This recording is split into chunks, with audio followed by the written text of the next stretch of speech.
নমস্কার, আজকের রেসিপি হলো পেপলির লতা ছোট মাছ দিয়ে সবজি রান্না, জলের কচুর ঘন্ট, কচু ভাজা, কলা গাছের থোড় ভাজা। সবজিগুলো পরিষ্কার করে কেটে ধুয়ে নিয়েছি। কচু সিদ্ধ করে নেব। কড়াইতে তেল গরম হয়ে গেছে, কিছু কাঁচা লঙ্কা ভেজে নামিয়ে নেব।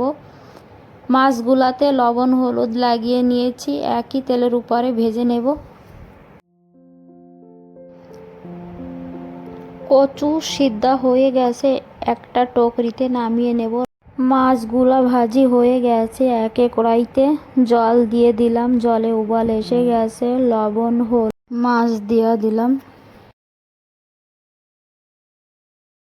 পেপলির লতা দিয়ে দিলাম, সঙ্গে লঙ্কা বাটা। সবজি নামিয়ে নিলাম তাড়কা লাগানোর জন্য। কড়াইতে তেল দিলাম, তেলের উপরে রাঁধুনি দিয়ে সবজি তাড়কা লাগিয়ে দিলাম। সবজি তৈরি হয়ে গেছে, নামিয়ে নিলাম।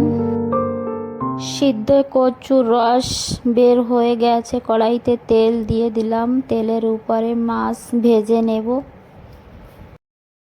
মাছ ভাজি হয়ে গেছে, সাইডে করে একই তেলের উপরে কয়েকটি জিরা, তেজপাতা, লবণ হলুদ দিয়ে নাড়িয়ে কচু দিয়ে দিলাম।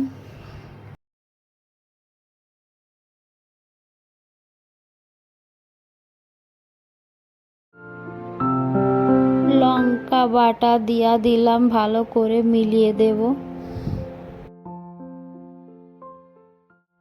এদিকে কড়াই গরম হয়ে গেছে, কড়াইতে তেল দিয়া দিলাম। এখন কলা গাছের থোড় ভেজে নেব। কলা গাছের থোড় পরিষ্কার করে কেটে লবণ হলুদ লাগিয়ে নিয়েছি। তেলের উপরে কিছু সরষা দিলাম, কাঁচা লঙ্কা দিয়া একটু লবণ দিয়া নাড়িয়া চাড়িয়া কলা গাছের থোড় ভেজে নেব।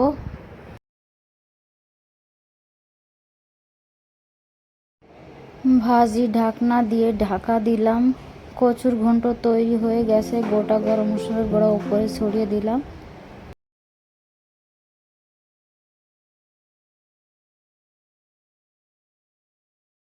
ঢাকন সরিয়ে নিলাম, একটু নাড়িয়ে চাড়িয়ে এদিকে কচুর ঘন্ট নামিয়ে নেব। হালকা গোটা গরম মশলা উপরে ছড়িয়ে দিলাম। কলা গাছের থোড় ভাজি হয়ে গেছে, নামিয়ে নিলাম। সিদ্ধ কচুর ওপরে হালকা পরিমাণ লবণ হলুদ লাগিয়ে নেব। কড়াইতে তেল দিয়ে দিলাম, তেল গরম হয়ে গেছে, এক এক করে সবগুলো পিস দিয়া দিব।